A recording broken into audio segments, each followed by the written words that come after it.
Gold trusted gold buyers మీరు తాకట్టు పెట్టిన బంగారాన్ని విడిపించి ఈ రోజు ఉన్న మార్కెట్ ధరకు కొనబడను. విహారయాత్ర విషాదంగా మారిపోయింది. ఈతకు వెళ్లి 11 మంది మృతి చెందిన దుర్ఘటన తీవ్ర దిగ్భ్రాంతికి గురి చేస్తోంది. రాజస్థాన్లోని టోంక్ జిల్లాలో ఈ దుర్ఘటన జరిగింది. బనాస్ నదిలో ఈత కోసం వెళ్లిన 11 మందిలో 3 సురక్షితంగా బయటపడితే 8 మంది ఆ నీటి ప్రవాహంలో కొట్టుకుపోయి తమ ప్రాణాలు కోల్పోయారు. ఈ దుర్ఘటన ఎంత బాధాకరం అంటే వీరంతా కూడా జైపూర్ నుంచి పిక్నిక్ కోసం అయితే వచ్చారు. కానీ ఆ సరదా తమ ప్రాణాల మీదకు వచ్చింది, ప్రాణాలు తీసేసింది. మొత్తం 8 మంది ఒకే దుర్ఘటనలో ప్రాణాలు పోగొట్టుకోవటం అనేది చెప్పడానికి కూడా చాలా బాధేస్తోంది.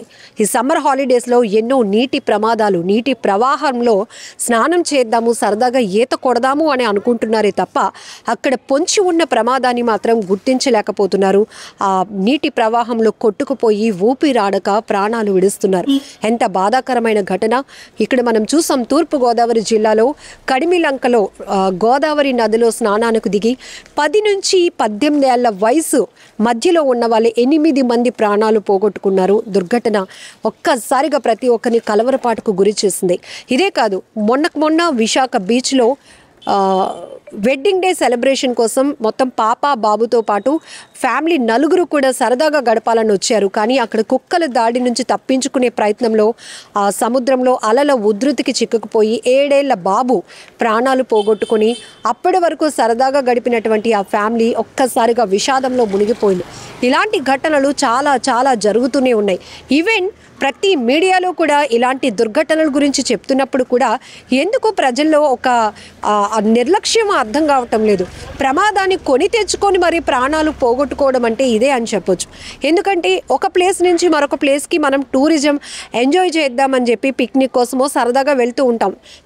ఫ్యామిలీ వెళ్తూ ఉంటారు, ఫ్రెండ్స్తో సరదాగా వెళ్తూ ఉంటారు. కానీ ఆ ఊర్లో ఉన్నటువంటి ఆ నదులు కావచ్చు, బీచ్లు కావచ్చు, అక్కడున్న పరిస్థితులపైన మీకు ఒక అంచనా ఉండదు. ఈవెన్ అక్కడ హెచ్చరిక బోర్డులు ఉన్నా అవేమీ పట్టనట్టు కొంతమంది ఆ సరదాలో మునిగిపోతూ ఉంటారు. ఇక వాటర్ చూడగానే ఈ అలల ఆ వేవ్స్ని చూడగానే ఒక రకమైన ఉత్తేజం వస్తుంది, ఉత్సాహం వచ్చేస్తుంది అందరికీ. స్నానం చేద్దాం, సరదాగా ఈత కొడదాం, ఇది ఒక స్వీట్ మెమొరీ. అంత దూరం నుంచి వచ్చాం, స్నానం కూడా చేయకపోతే ఎలాగా, ఈత కూడా నాకొచ్చు, ఈ 4గురిలో 5గురిలో ఎవరో ఒకరికి ఈత వచ్చు అంటారు. అంతే, సరే ఈత వచ్చినోడు మన గ్యాంగ్లో ఒక్కడున్నాడు కదా, ఏమైనా అయితే వాడు మనల్ని రక్షిస్తాడు అని ఒకట నెగ్లిజెన్సీ. అంతే, మొత్తం అందరూ కూడా అందులో స్నానాలకు దిగుతారు, ఈత కొడుతూ ఉంటారు.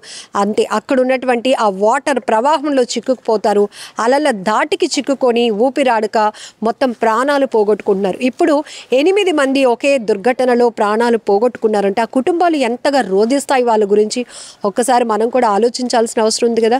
పిక్నిక్ వెళ్ళారు, సరే చూసి వచ్చామా లేదా అన్నట్టు ఉండాలి కొన్ని చోట్ల. కానీ ప్రమాదంలో కొని తెచ్చుకున్నట్టే ఉంటుంది కొన్ని చోట్ల కొన్ని దుర్ఘటనల గురించి మనం విన్నప్పుడు.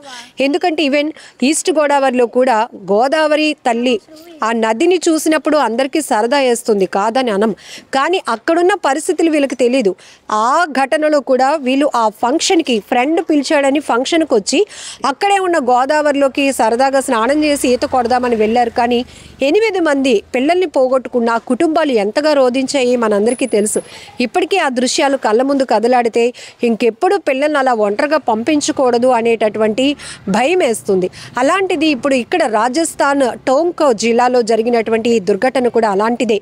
అక్కడ బనాస్ నది చాలా చూడడానికి ఆహ్లాదంగా ఉంటుంది, సరదాగా స్నానం చేసి ఈత కొడదామని 11 మంది కూడా అక్కడ పిక్నిక్ స్పాట్ని చూస్ చేసుకొని వెళ్ళారు. అయితే 11 మందిలో 3 అయితే సురక్షితంగా బయటపడ్డారు. కానీ 8 మంది ఆ నీటి ప్రవాహంలో చిక్కుకుపోయి ప్రాణాలు పోగొట్టుకున్నారు.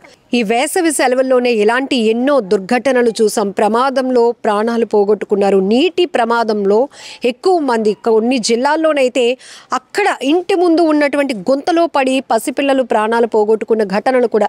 అంటే తల్లిదండ్రులు అనుకుంటారు ఇంటి ముందే కదా ఆడుకుంటూ ఉంటారులే, వాళ్ళు ఎక్కడికి పోతారు అనుకుంటారు. కానీ అక్కడ ప్రమాదం పొంచి ఉందనే విషయాన్ని కూడా మనం ముందే గుర్తిస్తే ఖచ్చితంగా మనం జాగ్రత్తగానే ఉంటాం.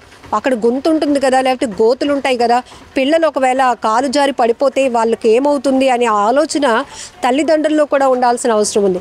ఇక్కడ పిక్నిక్లకి ఫ్యామిలీలతో వెళ్తారు, వెళ్ళి చూసి ఆహ్లాదంగా గడిపోస్తే సరిపోతుంది.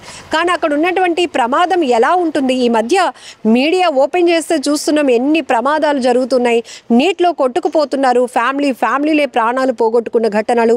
స్నేహం ఫ్రెండ్స్తో సరదాగా వెళ్ళి ఒకరిని కాపాడబోయి మరొకరు అంటూ 8 మంది చనిపోతున్నారు, 6 చనిపోతున్నారు, ఒకే దుర్ఘటనలో 4 కొట్టుకుపోయారు. ఇలాంటి వార్తలన్నీ చూస్తున్నా కూడా మినిమం మీరు అలర్ట్ కాకపోతే, జాగ్రత్తగా ఉండకపోతే ఇంకా ఎవరిని నిందిస్తారు చెప్పండి? ఇక్కడ కూడా ఈ దుర్ఘటనలో 8 మంది ఈతకు వెళ్ళి ఆ ఈత సరదా 8 మంది ప్రాణాలు తీసిందంటే ఇది ఎవరి నిర్లక్ష్యమో చెప్పడానికి కూడా అసలు మాటలు రావటం లేదు. ఇలాంటి ఘటనలు మళ్ళీ రిపీట్ కాకుండా ఉండాలంటే ఫస్ట్ మనం అలర్ట్గా ఉండాలి. మన ప్రాణాల బాధ్యత మనదే.